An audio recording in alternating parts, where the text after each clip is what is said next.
Hello, everyone, and welcome to our webinar today. This is one of Wild Apricot's monthly expert webinars. And today, we're honored to have Ben Bisbee on with us. Ben is a leading expert on engagement, and he's here to share how you can increase member engagement in today's world, and a world where it's harder and harder to get anyone's attention because we all seem to be very distracted. And so if you're checking your phone or email while I'm talking, you know what I mean. Everyone seems to be like that these days, and fortunately, also including your members.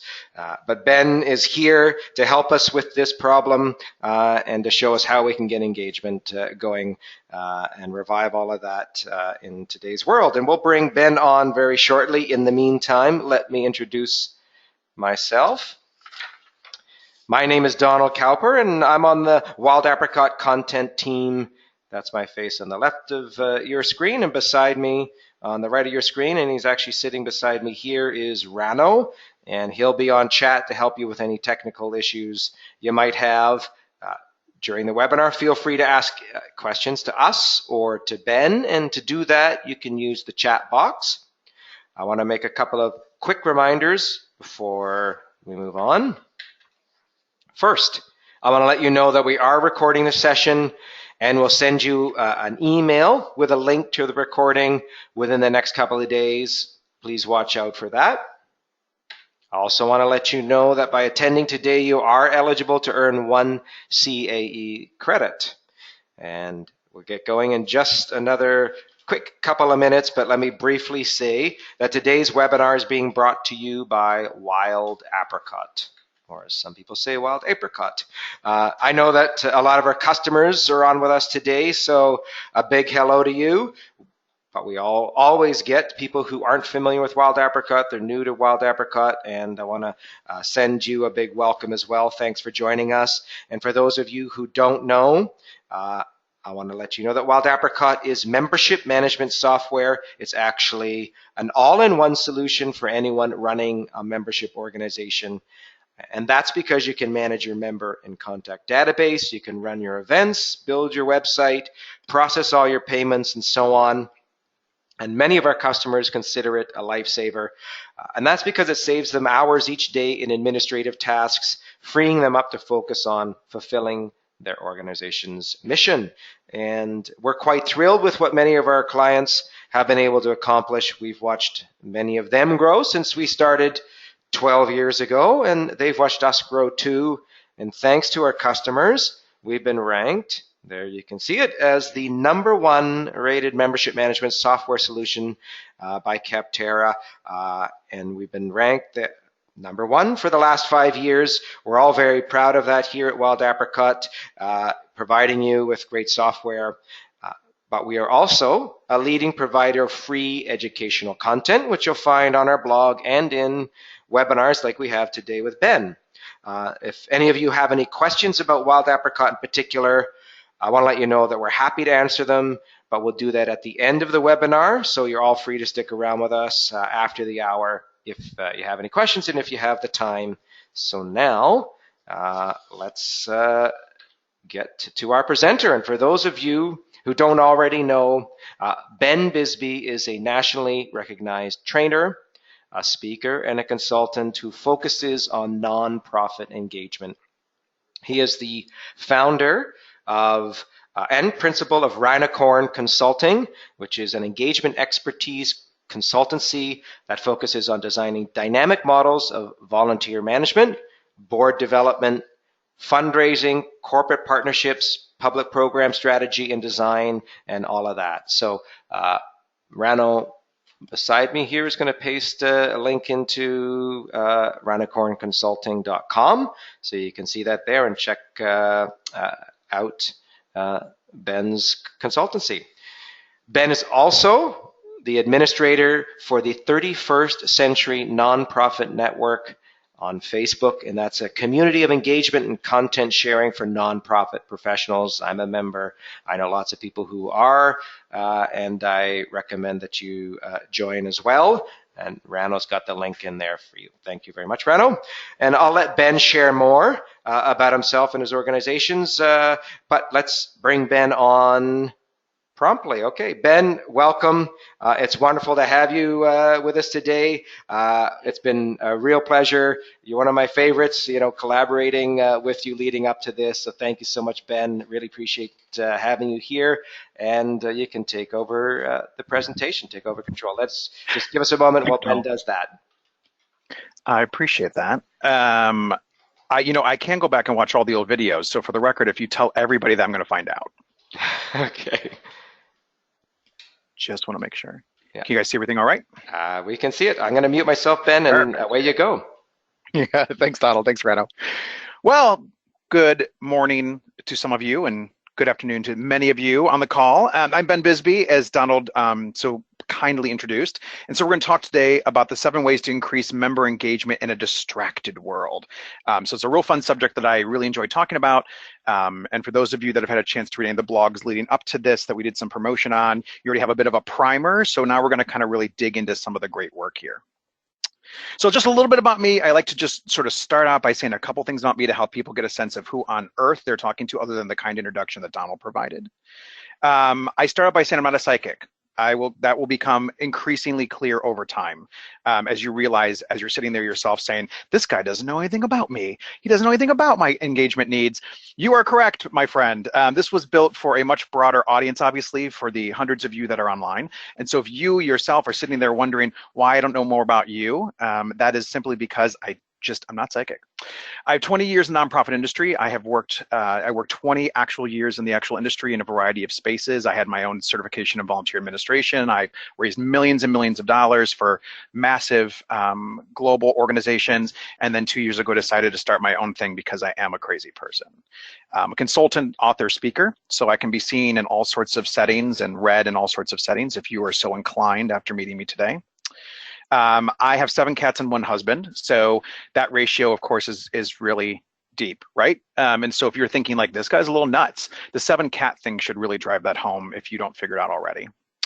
I don't know your specific needs. Going back to the not psychic piece, I'm happy to learn about your specific needs and would love offline or otherwise to engage with you. That's why I have that the 31st Century Network and other sorts of spaces. I encourage you to find me on LinkedIn and connect with me, but I don't pretend to know your specific needs. So if you're not hearing them, I apologize, but I'm happy to address them at other times. I believe you are a unique flower. I know that your needs are very unique. I know that your nonprofit is doing something that no one else has probably ever done before. That's a reality in our industry. And so please know that I'm going to try to tap into a universal thread that we can all stand behind, but that I understand that your specific interests may be very, very different. But I am painfully idealistic, my friends, and I'm warning you around that simply because I do believe that we can change the world. I do believe that we are changing the world, and I think that sometimes just looking at things differently, like we're going to today around engagement, is a reflection of that, right? So if you walk away thinking like, that guy with 7 cats just really thinks we can do a lot of things, I do, and you should be warned. I am going to help you change your nonprofit today. This is not a joke. If you heed anything I tell you, if you take even one small thing away and consider implementing it later, I promise you it is going to truly help change your nonprofit in a good way. I might even change your life. Maybe, right? I mean, again, I'm painfully idealistic. You may be sitting there already like, oh God, an hour of this. I promise you there is a chance I might even change your life, but I promise you I will absolutely change your nonprofit today. So let's get this party started. In case you're wondering what a rhinocorn is, I usually reserve that story for clients. I still hold true to that, but if you're wondering like, what does a rhinocorn look like? Here's a beautiful depiction of what one actually looks like. Well, let's go and get started. I believe engagement is a verb. By that, I mean, it is classically a noun. If you were to Google it, if you are a bit of a stickler for semantics or for language, you are struggling with me right now. I understand that. You are saying to yourself, no, Ben, engagement is a noun. I really am uncomfortable with you trying to change the sheer nature of words. I'm prone to do that. Those that actually know me personally know that I am dangerous when it comes to words. I believe it's a verb, and by that I mean it's an action. It's an idea put to action. It is a relationship that you are trying to actually create. Engagement is not, you are going to learn today, your newsletter. Engagement is not your marketing. Engagement is not your communication strategy. Engagement is not these sort of literal things, these sort of nouns, right? Engagement is a verb, it's an action, it's an intent. We're going to unpack that throughout this hour. But I just want you to understand now, if you're going to understand anything at all, that when it comes to my version of what engagement looks like, it is a verb and is not a noun. Now, this is not a big versus small nonprofit game. So there may be some of you in the room who are sort of a one-person nonprofit, sans your board, and there may be some of you in the room that are part of a multinational conglomerate. And to that I say, great, because the best thing about engagement, no matter which way you look at it, no matter how you want to articulate it, is that it's not a big or small nonprofit game. Right? It doesn't matter if you have a growing membership or just a membership of 5, or you have millions of members and you're trying to do something greater, bigger, stronger, faster, with those groups. It is not the kind of thing where you're going to sit there later and go, oh, he's talking to somebody who has a lot more money, or he's talking to somebody who has a lot more staff, or he's talking to somebody who has a lot more support. That's not true. What you're going to learn today is that the way in which we engage engagement, the way in which we sort of drive engagement forward, has nothing to do with the size of anything. It has everything to do with your true intent. Engagement is matching intent to actions of purpose, right? So it's really about wondering what you're trying to get out of a relationship, what you're trying to make a relationship, how you're trying to grow a relationship, and then developing the actions with a sense of purpose to actually fulfill that. This will be repeated multiple times. So if you're feverishly taking notes and you're like, wait, what did he just say? I apologize. I talk fast, I think fast. I educate fairly swiftly. So you will see the slide a few times, do not worry. But let me just say to you that, again, from a verb perspective, engagement's all about matching intent to actions of purpose. It's about creating dynamics that exist between you and the other people you're trying to relate with. And we're going to talk a little bit about what that kind of looks like right now. So I see this all as a spectrum. So there are basically 7 levels to which we often engage. Now, before we continue on, let me say a few things. You're going to all get a little uncomfortable in a few minutes because we're going to talk about language that we're used to using that I'm going to suggest we've been using wrong. Okay? The word partnering, for example, and partnership is a word that we throw around like candy off a parade float. And we don't care where it goes. We don't care if it goes in the gutter into the hands of children. And we're just throwing buckets of it off the side of our nonprofits. When in reality, the idea of a partnership is a true engagement dynamic. It is a true space by which we are trying to engage at a very specific level. But we often use the word partnering as if it's just a freelance opportunity to just use a word to entice the idea that we want a little more out of you than just time or money, right? So we're going to talk to the spectrum today. We're going to talk about how you kind of start at a very passive level and you can grow up to a very engaged level. We're going to talk about writing, talking, showing, educating, conversing, consulting, involving, collaborating, partnering, and integration or empowerment. Now, some of you in the room are already looking at that middle section and going, how is involving, collaborating, and partnering different? I get this a lot. Don't worry, in about 7 minutes, you're going to learn what that means. They are very different from one another. But you're also going to learn how, for those of you that are really liberal with using the word partnering at every level of your organization, I'm going to debunk that, and I'm going to encourage, nay, push you to think very, very differently. But before we do that, I thought it would be fun to just take a bit of a poll and to wake any of you up that are on here. So I want to ask a very simple question. If you were to give your organization a grade today, what grade would you give your nonprofit's engagement now? Just overall, if you think about engagement, any way you want to think about it, would you rate yourself an A, B, C, D, or F? Take a moment and go ahead and answer this question. The poll, it's interactive, so you can just click. This is Donald chiming in now. Thanks, Ben. So I'll keep this open for just a few seconds. So what grade would you give your nonprofit's engagement today? And an A is a good one, and an F is not so good one. And as Ben and I chatted before, where's E? Well, so A, B, C, D, and then we skip to F. Okay. I need to Google it. I'll never understand why we never went to E and went to F, but it's all good.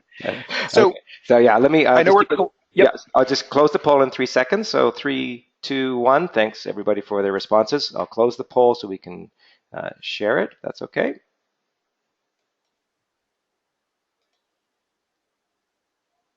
Okay, over to you, Ben. All right. So this is so here's what I knew I'd probably learn. So a lot of you are probably sitting there going like, C, right? C feels safe. C feels like a safe answer, especially when you're here to learn something. It's hard pressed to suggest that you're A, right? So if you're A, at best you're sharpening a sharp knife in your mind's eye, and you're just here to maybe hear if I'm any good or not. Those of you that are F are like, oh, please, please, please, please let this young man say something of value over the next 45 minutes that I can take and run with because I'm feeling like I'm an F. And the B's and D's of you all, which are split fairly down the middle a bit, that's sort of great. So this is good. I love hearing this. I don't have anything more to say than this sounds about what I expected. And we're going to kind of move forward with me unpacking a little bit of what the spectrum really looks like in consideration of how you've already started to rank yourself. All right, writing, talking, showing. This is where we live, my friends. We live in the writing, talking, showing space. The minute any nonprofit was formed, we have spent a tremendous amount of time writing, talking, showing, right? It's the mission in print, the mission in action, the mission in photo, talking about the mission, showing the mission, writing about the mission, right? And some of us never get out of there. Some of us sort of constantly live in this space. And you're probably saying to yourself, Ben, buddy, of course, this is who we are. This is what we do. And I'm not disagreeing with you, right? In a way, the idea of writing, talking, showing will always be taking place. You will always be having some form, from an engagement perspective, there will always be a 101 aesthetic.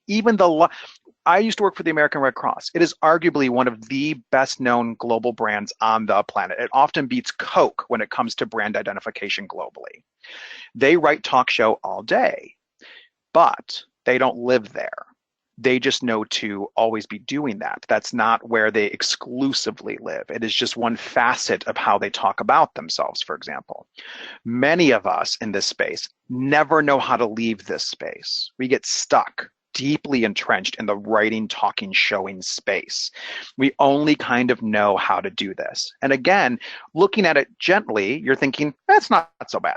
And in some ways it's not, right? Especially considering you need to use this tactic constantly.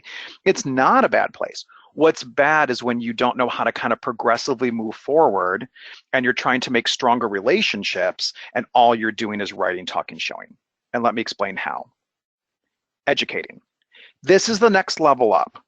This is where you're starting to go beyond talking, writing, showing. This is where you have an intent for people to learn something, not just simply the idea that they're going to have a, beautiful moment once they hear your mission, but they're actually going to learn something. That educating is a space where you're providing resources by which they are going to turn a thought into an idea, where they go from just going, red is a color to red has a specific quality of color, and red showcases a lot of things, and this is what red sort of means on the spectrum. And educating is a space where we actually invest a little bit of time and effort, and we're trying to bridge gaps. If you're a good educator, you're bridging gaps, right? My notion of saying I'm not psychic is because I've done this for over 20 years, and I always get somebody at the end of every presentation that says something like this.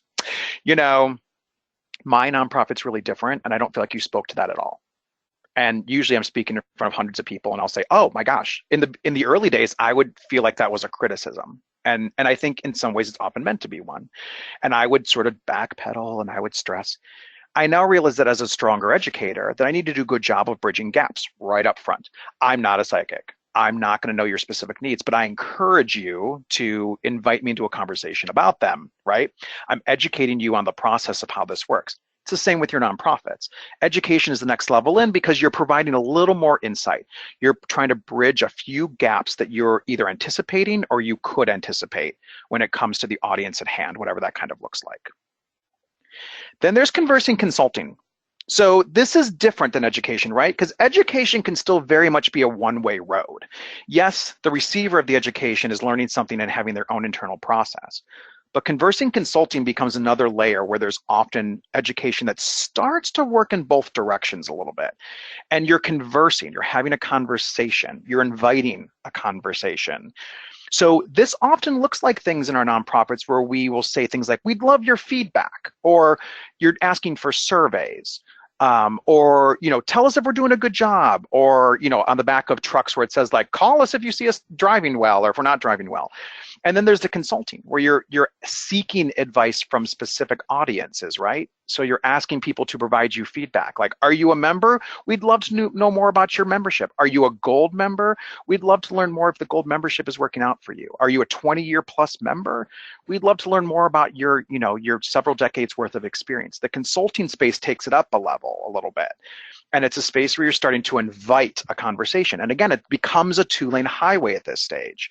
You are seeking information, you are delivering information. You're often asking for it, or they're asking you for insight, and then you're providing that as well. But the mechanism is there.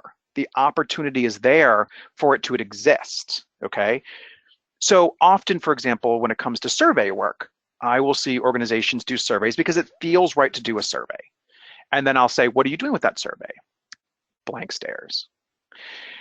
I always encourage people, you need to really whittle down the why of your survey. What are you going to really do with it?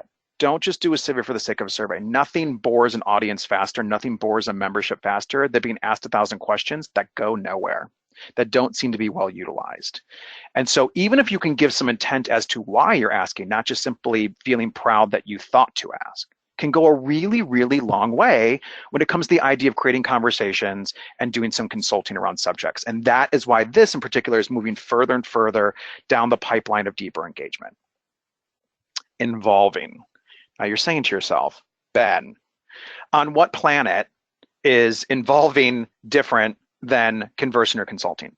This is because now you are inviting them in to be part of a more essential process. Involving is they have become involved. This is often more than just a survey. This is often a place where involving is where that they are standing sort of side by side with you, or they're across the table from you. It's a more deeper relationship. Involving becomes a little more sort of mutual. Involving is a space where you're starting to have deeper levels of conversation, right? And you're involving them. You're not just asking for some level of conversation, or you're just sort of, getting some form of, consult out of them when it comes to like yes or no. I find that the conversing consulting, you're kind of predispositioning conversation, right? You're either open to it, or you're saying like, do you like black or white? Do you like, chocolate or vanilla cake? This is different. So now at the involving level, you're starting to say, what should we be asking? These are the people you may be bringing in to even talk about the idea of, hey, we want to bring in a couple of core members to talk about some form of survey. What should that look like? You've been here 20 years. What should we be asking our decades-old membership? What should we be talking about? The food banks and community foundations, for example, do a really good job at the involving level. This is sort of the entry point, for example, also of board leadership, right? You need board leaders who are expected to be involved and that you are involving. If you are saying to yourself, we don't have a board that does that, this is the first step by which if they're not entering as board members into this space, that's a problem. That's a red flag. They need to be involved and they want to be involved. But again, the food banks and the community foundations do a great job here. Food banks start to involve people. That food does not magically move itself. Food banks, for example, are just a great example of how just hundreds, often thousands, for example, of volunteers and resources are pulled together at an involved level to get things accomplished. And similarly, community foundations often seek resource at sort of a board level of temporary members that will come in and often help with arts decisions, or offering grants, or offering different resources and educational pieces. They do a really, really, really good job here. And this is kind of where the involving starts to really live. Collaborating. So here you are going, all right, fair enough. You totally sold me on involving. Now, how is collaborating different? This is basically where you're starting to work on something meatier. This is collaboration where you're actually starting to engage on a completely different level, no pun intended. You are starting then to work in tandem with one another. This is where they're becoming increasingly essential, right? They're becoming the kind of people, these are your full-time volunteers, for example, the folks that are there more than just kind of the one and done style of volunteerism. These are your membership associations, often work at the collaborating level. As you all know, so much of your work is a reflection of the needs of your membership, right? So you don't see yourself as this disembodied organization that just simply provides X, Y, and Z to said membership. You're collaborating with these members. And it usually looks at it as a lot of different ways. Again, your board should be functioning at this level for sure. There should be a lot of collaboration.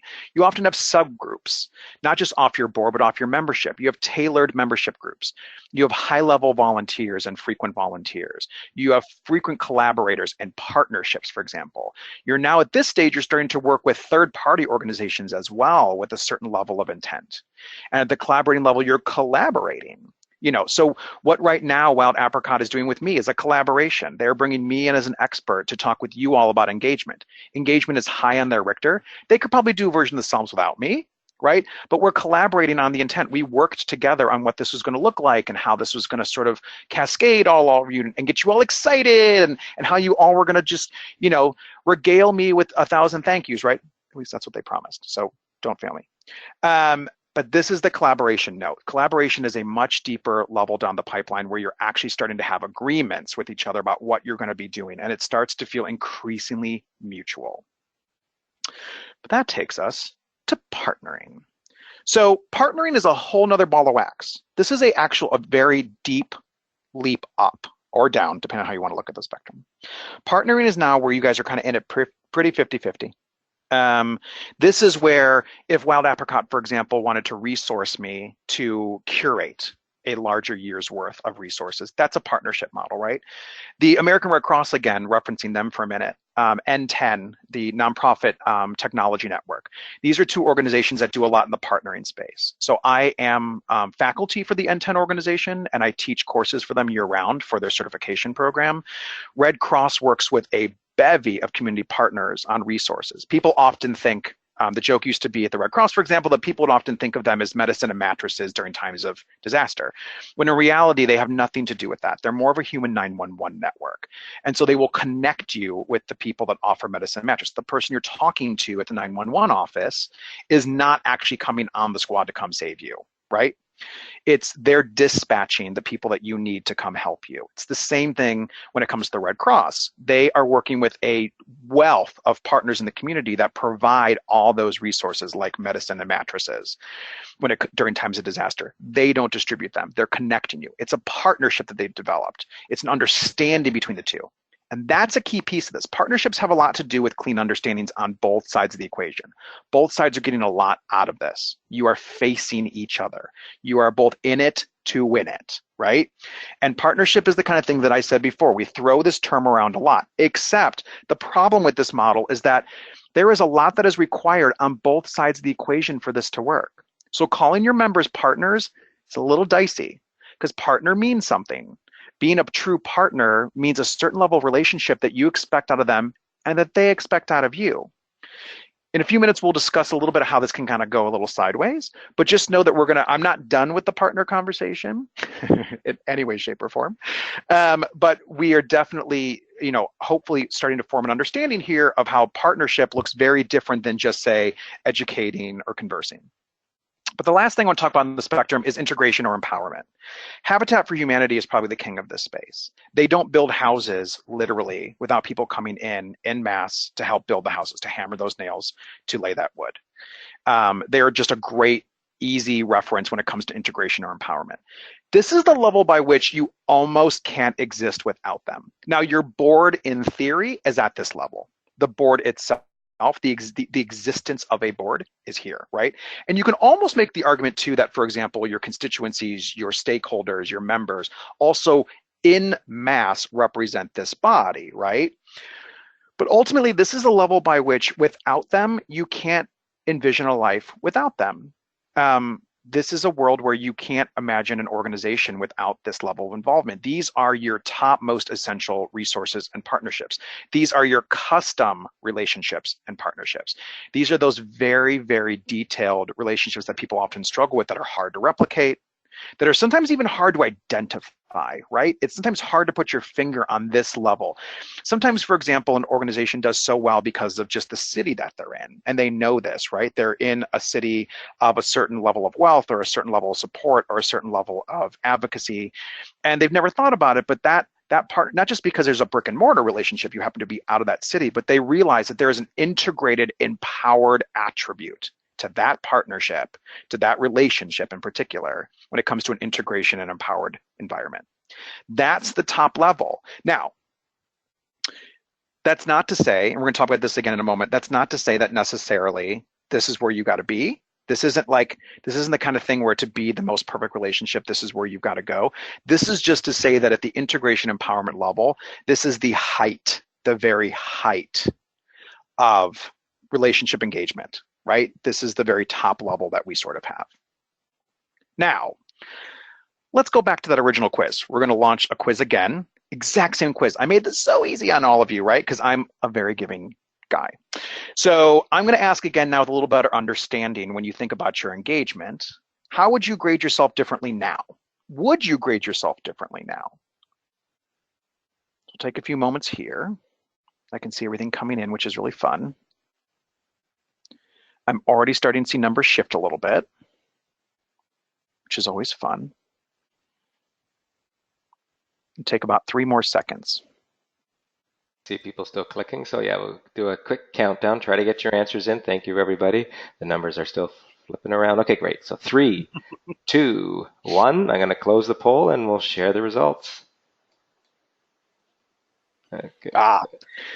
So it's pretty neck and neck again, right? And that's great because that tells you a couple of things. It tells you that you're probably not doing anything right or wrong. It just says that you may need to look at something a little bit differently. And we're going to, again, unpack that a little bit as well. I want to talk with you more intimately about what it means to really use the spectrum as opposed to just understanding the spectrum. But as you sort of see here, again, we've got a few more people coming into A, which is awesome, right? Because I actually think some of you now looking at this from a different lens probably go, huh, we're actually doing a pretty good job here. That's exactly right. You probably are never even realized it because what you may have been struggling with is, ooh, do we send out our newsletter often enough? Or, ooh, is our marketing strong enough? Those are completely different conversations to have with yourself, right? That is not really what we're talking about here because again, the engagement is matching intent to actions of purpose. It's not your newsletter. It's not your marketing. It's not your comms. Now it involves those things. Those are the vehicles by which engagement often travels. But if your biggest struggle is, do we do X enough when it comes to the deliverable? That's a different kind of conversation to be having than are we engaging at the levels to which we need to be based on the relationships that we're trying to do? Is the intent of the relationship we're looking for matching our actions with the purpose that we have in mind, right? See, I warned you that you're going to see this slide again a few times. So what does it look like when this is not done well? What does this look like when you're basically quote unquote winging it, which is like my favorite thing when someone says like, we do this, and I'm like, yeah, but is it with intent or are you just kind of winging it? And then they're like, fine, we're winging it. So the first way that I often see winging it classically in the space is we tell people we want their ideas all the time. Now, I can't pull you off of the microphone or off of mute because that would be a disaster for everybody having hundreds of people on the line, but let's kind of back up for a second. So again, if you're using the sort of most passive level, the telling, right, to actually try to do something which is actually more like some form of consent or a conversation or this is where it's a problem. This is where you're like, we tell people, tell us what you think. There's a different way to do this. We'd love for you to share with us, right? It's softening language. Some of the relationship piece is about softening language, and it's also about identifying the right language. So telling people you want their ideas is very different than inviting people to share an idea or asking if people will take 3 minutes in order to give you an idea. But I see this a lot. And if you look at your own work, you'll probably actually see, for example, at your own organization, that this comes up a lot. We're like, tell us what you think. You're trying to keep copy short. I get it. But it's not fair, sort of more words than saying like, share with us your thoughts. And it's a more thoughtful, more intentional way to communicate the idea that you're basically looking for some form of consulting, you're looking for some version of conversing with them, that you want to form a conversation or that you're involving them on some level, right? And that you want their involvement in something that you're looking to do. But we do this thing where we're like, we tell people all the time. And I get that when we say statements like that, it sounds quippy, but then when you look at the actual language, you're right. You're basically telling or you're, showcasing that you sort of want this as opposed to doing an invitation, as opposed to making it a true 2-lane highway and making it feel like a 2-lane highway. We're always looking for new partners at our organization. And I get this all the time. So then I'm unpacking this like a madman. So I kind of go like, oh, what does a partnership look like? What does a partnership look like for your organization? And they're like, well, we mean like members, like gold level members, or we just mean like we need more donors, right? But we call them partners, you see, because it makes them feel like they're more connected. I said, well, a fun byproduct that you probably get all the time is that your $25 donors then think that they're inclined to start dictating all the details of that donation, or to start inquiring about things that you probably wouldn't even invite a conversation with your $10,000 donors, right? And so using the word partner is dangerous because the people on the receiving end either have stopped hearing it, they don't, it's just a word, it's like anything else, it's just like any other level, it's any other word that's being thrown, or they take it very seriously.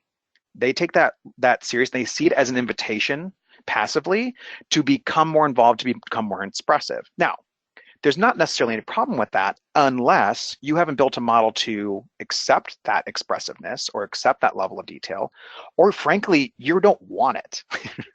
And I say this all the time professionally. There is nothing wrong with not expecting a $25 donor to have a litany of concerns and needs that they want simply because they're a $25 donor. There is nothing wrong with telling an entry-level member that they don't have the same rights and responsibilities to start to tell you what they do and don't want necessarily as somebody who is at a much higher level of membership. That's normal and that's acceptable, right? So the person that's, the person, for example, that's volunteering once and you may never see them again, you don't listen to them with the same level of intent. Nor probably should you, frankly, if you don't want to go crazy with the people that you see every single week and you know their kids' names and you know when they take their vacations and where. It's just you want to use the word partner smartly. And you don't want to be the kind of person who just throws that word around because you think it sounds important. Because believe it or not, you're actually signing your own fate here. If you think it sounds important, it probably does. And so much that folks will then expect a partnership dynamic between you. And this is where we find ourselves saying things quietly in the hallways of organizations like, who do they think they are? And then we wonder like, and where did they get that idea they could act like this? Spoiler alert, it's our own fault. We have created this dynamic without even meaning to by the kind of language that we're using and how we often misuse the idea of terms and titles that we impart to the different levels of our membership and our relationships, because we think we're trying to sound smarter and we think we're trying to sound more engaging, and it works, but then it works to our disadvantage, not to our advantage. We involve our members on all levels of our organization. This is a lie. And I'll tell you why this is a lie.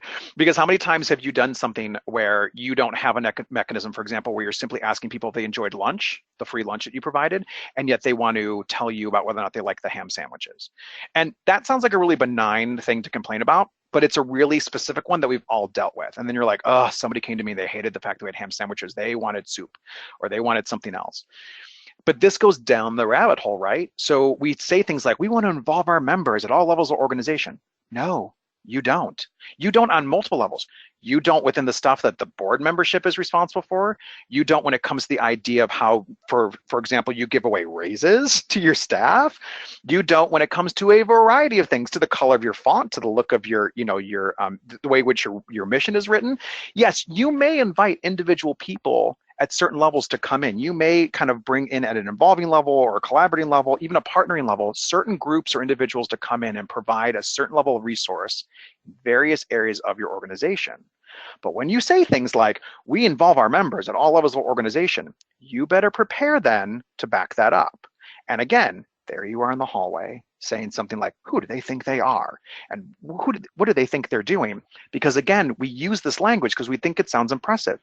And it does, but so much so, they take advantage of it, as they should, because of the way in which we're articulating it. So instead, we don't want to make these sort of declarative statements from an engagement perspective, because it's misleading, right? And it's often not a match with what we're actually trying to create by way of partnership. So at this point, you're saying to yourself, okay, what do I need to know? How do I fix this? This is all really helpful, Ben. This is all really interesting. I appreciate the context. I appreciate the insight. But like, help a person out and give me some form of insight as to how I'm supposed to traverse this space and make something of it. I've got to go back to my boss, or I've got to go back and make use of this. 4 key questions, my friends, to do this well, right? These are the 4 questions you should be asking yourself and at the organizational level in order to accomplish this. Number 1 and number 2, what is the relationship we hope to have with this individual? or this group of individuals, or this base area. So if you have different levels of membership, what is the relationship you hope to actually have with those different levels, and why? Not just for you, but also for them, right? Thinking on both sides of the equation, having a little bit of empathy in the space, and thinking a little bit about what do they also expect the relationship to look like as well. Because again, if we're using words like partnership, we're not treating them actually like partners. You kind of become that crazy person inadvertently who's on like a dating app who's saying things like, I want to get married tomorrow and I have 14 kids, and somebody's just trying to look for a nice night out, right? You start to look a little insane. Or you're saying, I want to get married tomorrow and I want to have kids. And they're like, me too. And the next thing you know, they're looking for that level of involvement. You're like, whoa, whoa, whoa, whoa, whoa. I just want to go out and get some free soup and breadsticks and salad. Calm down. Let's just take this one step at a time. So you want to think very thoughtfully about the relationship that you hope to actually have with this individual, why and for them. You want to be asking why all day. You want to go down the why rabbit hole. You want to just fall down the pit of why and keep unpacking, no, seriously, why? No, seriously, why? At all levels of your organization. You want to be looking at, like, when it comes to this relationship, what do we really sort of need? What do we really sort of want, right? Another great example that I use all the time in this space on the fundraising side is when people want to partner with corporations and they want high level dollars, right? And they say things like, we want partnerships and relationships with corporations. They really just want money. Because what happens is that a corporation turns around at some point and says, hey, we'd like to have 50 people volunteer on a given Saturday. And all of a sudden the nonprofit is like, oh my stars, how dare they even ask for volunteerism? And it's like, you said you wanted a relationship and a partnership with them. That's reciprocated. And so, yeah, they want volunteerism. This is not rocket science. So you do want to unpack the why of the relationship so you can sort of get at, like, what do you really want and what do you and don't you want on both levels, right? Why is a passive and an active conversation about what do we and don't we want when it comes to any form of relationship, and how does that get articulated? Because the third thing you want to do is you want to figure out what makes up the necessary dynamics supporting that kind of relationship. So what does it actually look like when you say that kind of relationship? Another thing I see all the time with membership organizations is they want volunteerism. They want members to, at certain times of the year, to become volunteers, except they don't always talk a good game about that, or they don't always socialize that idea very well. They don't give people, for example, notions that, like, hey, when you become a member at our annual membership opportunity, we're also going to be looking for volunteers. So be thinking as a member about future opportunities to volunteer with us at our local event, at our national event. So when the conversation comes up, it feels like it's come out of left field. And so they're like, I didn't join this organization, didn't have anything to do with that. I don't even know what they're talking about. They must be speaking to somebody else, right? So what actually makes up the dynamic supporting that? What are the things you want? So once you got to the why and you really can wrestle with the why, what are the things you want out of the relationship? And how does that look? And how does that sound? And what are the words you should be using? So again, if you're like, hey, we're at a point where we really just want to be at a collaborating level, we don't really want to go any further down that part. We don't really want to go to partnering and integration. What does it look like to use language that reflects what a collaboration looks like to you when it comes to the idea of creating a collaboration with these folks? And think about that. Because number 4, again, the communication, the media, the information, the translation, these are all the things you need to be thinking about. The person, the receiver, you need to be thinking all the pieces here when it comes to that. Because number 4 is, how do I ensure those dynamics are invested in all of our efforts to solicit, steward, or grow this relationship? Now we're talking about your marketing. Now we're talking about your newsletters. Now we're talking about your website. Now we're talking about the vehicles. How do you ensure that those dynamics are invested in all of your efforts? How is all the things that are coming out of your mouth, all of your resources, all of the ways in which you broaden, all your social media, all the pieces, parts, all your mailers, all your hot cards, everything that goes out, how does that become an effective reflection? I'll give you a great example of how this often falls down and we don't mean to. So I usually tell people really easily, again, going back to fundraising for a second on the donor space, because this is a really clean example of when you're going out and you're soliciting people to donate, and you're using some form of newsletter, for example, some sort of e-news template of some sort, that once somebody donates, they should go into a separate e-news template that looks very similar to the first one, but that is acknowledging them as a donor. It's just that simple. There should be 2 piles, those that have not donated yet and those that have donated. And because what happens is we don't do that. So we keep sending out the same newsletter to everybody, whether they've donated or not, and it still reads like a constant solicitation, right? So this sometimes happens with membership organizations, although I find membership organizations are usually better at this, but if what you're sending out on the solicitation side for membership keeps repeating, even for people that have opted into what you've requested, and you don't create a variable, and it's just a cut and paste job with just a little tweaking around language and a separate segmented group that goes out. Yes, it's a little bit of work, but it's not this crazy complete overhaul. They don't need a whole new array of things. Just a little tweak and having a bit of an A and B list. Now those folks feel like they've been heard. They feel like from an engagement perspective, from a relationship perspective, that they are understood, that they're not being asked again. Because you've been there before where you just keep being hammered by somebody where you're like, I just donated. Why am I getting another solicitation? Well, spoiler alert, because everybody is. Because they don't see you as anybody else. They haven't put you in a different category. But you've been in those organizations where they've done the opposite, right? Where you have donated and then the line of communication changes. All of a sudden the stories change. They become a little more hopeful, for example. They're recognizing you as a donor. They're thanking you with more frequency. And spoiler alert, that is a completely separate line of conversation that's happening with the intent and the purpose of what they want from you, right? That is a really smart way to do something like that that doesn't take a lot of work. It's like I said, it's a bit of a cut and paste job and just creating two different pipelines, but it can go a huge long way because you really do want to be looking at how do I ensure that all these dynamics are invested in all of our efforts. But there is a little bit more. Are you ready? Just a touch more, okay? And then I promise we're almost done. Going back to the slide for a second, matching intent of actions to purpose. So you only have to change for your needs. Let me be very clear about this because it can be very, very easy to be mistaken about what I was saying. And I talked about this slightly a little bit ago, but I want to come back to this and really hammer this in for all of you. You only have to change for your needs. So when you look at the spectrum, right, you may be saying to yourself, oh, on a good day, all we're doing is conversing consulting. And when you do the why exercise, why do you want this relationship the way it is? What are you doing around that? When you kind of go through the 4 steps, the 4 questions for yourself, you may find out that that's your sweet spot. That's where you want to be. That's exactly where you want to be, right? You don't want to put them in an involving or collaborating level. That's not the intent of the membership model. That's not the intent of what you're trying to accomplish. Good. Then you stop there. And maybe in individual relationships, you may go further down the pipeline. What this spectrum is not a ladder to the staircase to heaven, right? It's not going from one vehicle to another to try to get to some ultimate design of relationship dynamic. It's not that you should be saying to yourself, how do we get everybody to integration or empowerment? You don't want everyone at integration or empowerment. You don't want those entry-level members necessarily at that level to think of themselves as an integration or empowerment person. That's like the highest level board. That's your highest level partnerships. You probably want them resting comfortably around involved, right? So yes, you want to move them up the pipeline appropriately, and you want to think about that trajectory and what that kind of looks like and why it looks that way to move them up the pipeline. But the truth is, don't convince yourself that you're supposed to technically be looking at this like, ooh, what do we do to get them up the 7 different steps? These are 7 different tactics. And like I said in the earliest moment, you will always be doing the writing, talking, showing. You will always be doing elements of that constantly, right? Because that is a really strong way to be communicating about who you are and what you do at all times. It's these other levels that then you want to be thinking very thoughtfully about what is required and what does the relationship look like. This isn't a scale, it's a spectrum. It's important that you understand it that way, right? Now, there is a passive to most engaged attribute, but again, that's just another, that's a scale within the spectrum at best.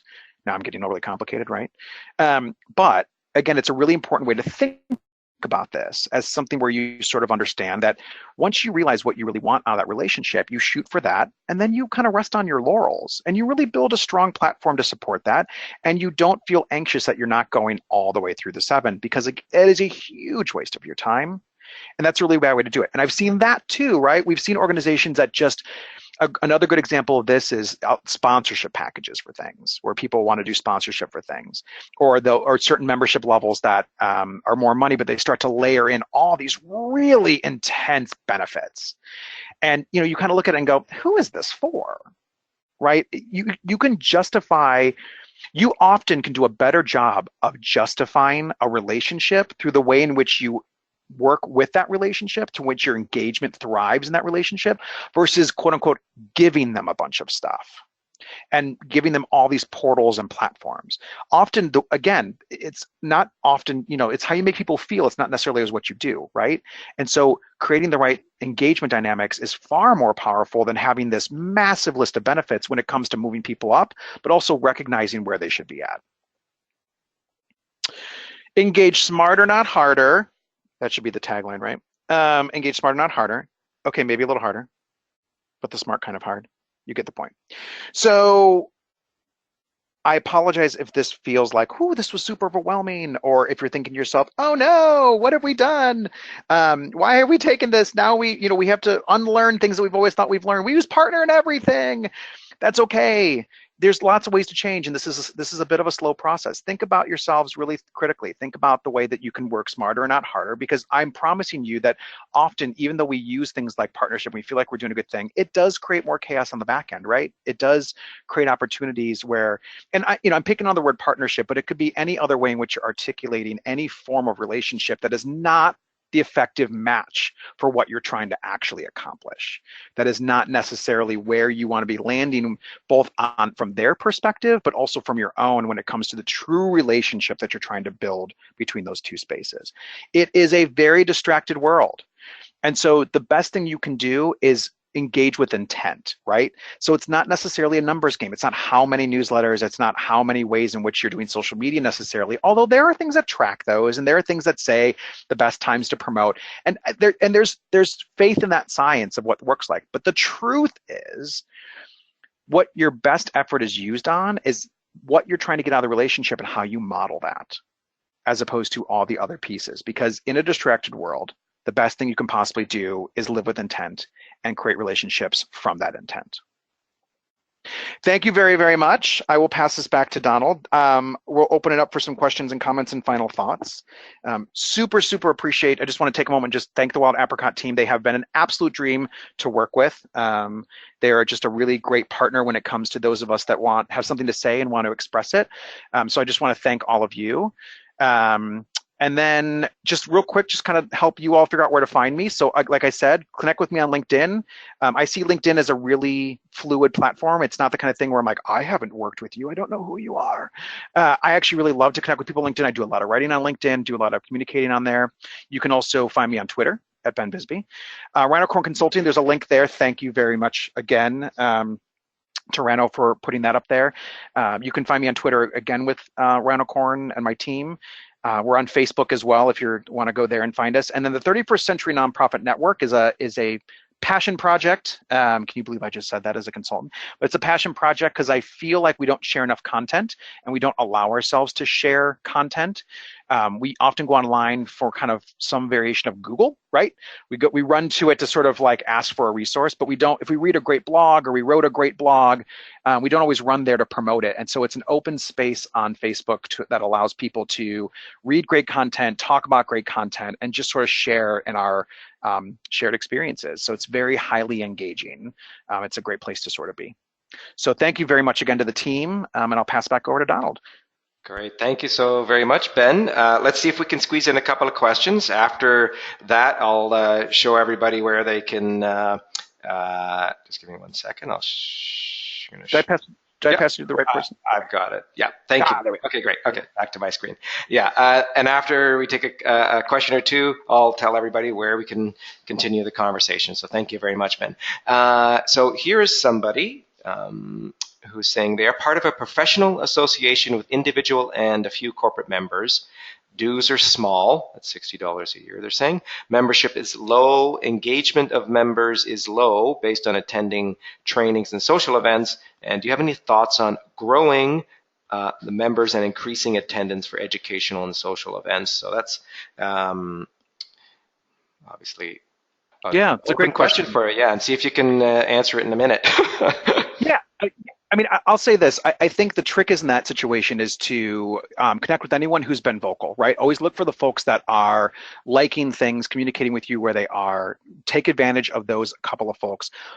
get them on the phone, ask to have a virtual coffee, ask to have an actual coffee, and simply ask them what you could be doing better or more. What would warrant more dollars, for example? What would warrant more engagement? Because they're already engaged, so they have a line of sight. They're not going to tell you, I think what you're doing already is great. And even if they are, ask them to unpack that. What are the attributes that are great, right? Take advantage first. Don't go after the people that aren't. We make the mistake often of going after the people that ignore us and asking why they're ignoring us. We would serve ourselves better to actually ask the people that are paying attention to us, to ask them why they're paying attention to us. And another question, thanks, Ben. What do you do when you're only attracting depending on a core group of folks over and over? And I think that's a good question because it's probably a common problem. Yep. I think it's another opportunity for you to reach out to the entire membership, to a segment of the membership, and say, what would get you excited about introducing us to your networks, right? We're very uncomfortable with that question, I notice, in the world. And the idea of some of the social fundraising and social advocacy has changed this a little bit. And the organizations that are very good at this have learned to ask the question with a certain sense of comfort. What would you need from us to have you make introductions to your network? Now, that sometimes means you need to put a little bit of work into it. And what I mean by that is, if you think it's someone else's job to sell your story, you're mistaken, right? And so the idea of retweeting is often because you want to get the language right, but it's also a simple activity. Make it easy for people to invite other people into their network. So start there and give them tools and templates. Say, we've got a templated email. We're going to do some social media that you can then resurface and you can share that will allow us to help you recruit people within your own network. But start at the beginning and ask them if there's anything they would do differently. Because I am a member of several different organizations that I don't know that I would promote broadly, but I promise you, if they came to me and said, hey, look, we want to grow, and what would you need from us, or what could we do differently to help you promote us? I do have answers to that. I would like to see a few things differently in order to do that. And so I would encourage you all thinking of doing the same thing, but start with your own core people, right? Because you've got them, and take advantage of how they can help you help them. Thank you, Ben. And there are a few more questions here. Unfortunately, we do have to wrap it up, but I will tell people what you can do with those questions. So bear with me for just a moment. But thank you so very much, Ben. As mentioned, and I know people were asking in the chat, we did record this webinar. We'll share the link to the recording and the slides. We'll do that in the next day or two, so look out for that. And I want to quickly mention that if you are new to Wild Apricot or have questions for us, Rano's going to stick around at the top of the hour, so bear with us, and I'll also share some free resources and offers in just about 30 seconds. But if you are already familiar with Wild Apricot and you're anxious to continue the conversation, you're one of the people that have unanswered questions, then I encourage you to join our Facebook group, which Rano will paste the link into the Facebook group there. And it's a great place to connect with your peers if you're not already a member, and our network of experts. And Ben is a member. I will put a post up. I'll tag Ben. So please, this is your opportunity to ask those questions and keep the conversation going. And if you are new to Wild Apricot, before you jump over to Facebook, if that's what you want to do, I just want to quickly let you know that you can find more free educational content on our academy. Rana will also paste a link for that. You can find more webinars, including recordings of all our past webinars. I also recommend you take a look at the resources and content on our blog and articles. There's lots of helpful content there about growing your membership, running successful events, fundraising, recruiting volunteers, and today's topic, engagement as well. All of that content's free. It's yours for the taking and the absorbing. So check out that link. And lastly, if you are running a membership organization, whether that's a nonprofit, association, or club, or any other type of membership organization, I want to let you know that you are welcome to try our software at no cost for 30 days. So feel free to take advantage of this opportunity as well if you're looking for ways to automate a lot of the tasks that consume your life and that bog you down, so that it's this will make it easier for you to apply some of those strategies and tactics to engage your members that Ben talked about. Ryan will paste the link in for our website where you can go and start your free trial if you like. Okay. And if lastly, before I pass it over to Rano, if you do want to receive a call from one of our coaches, just type your phone number into the chat and I'll make sure that one of our coaches gets in touch with you. And now, seeing as we're snuggling up to the top of the hour, I'm going to pass it over to Rano. And if anyone has questions about Wild Apricot software, and obviously today's topic may have inspired you to wonder what can the software do and help you. I'm going to pass it over to Rano now. Thank you, Ben. Thank you, everybody, for joining. Please stick around for Rano's questions and head over to Facebook. All right. Take care, everybody.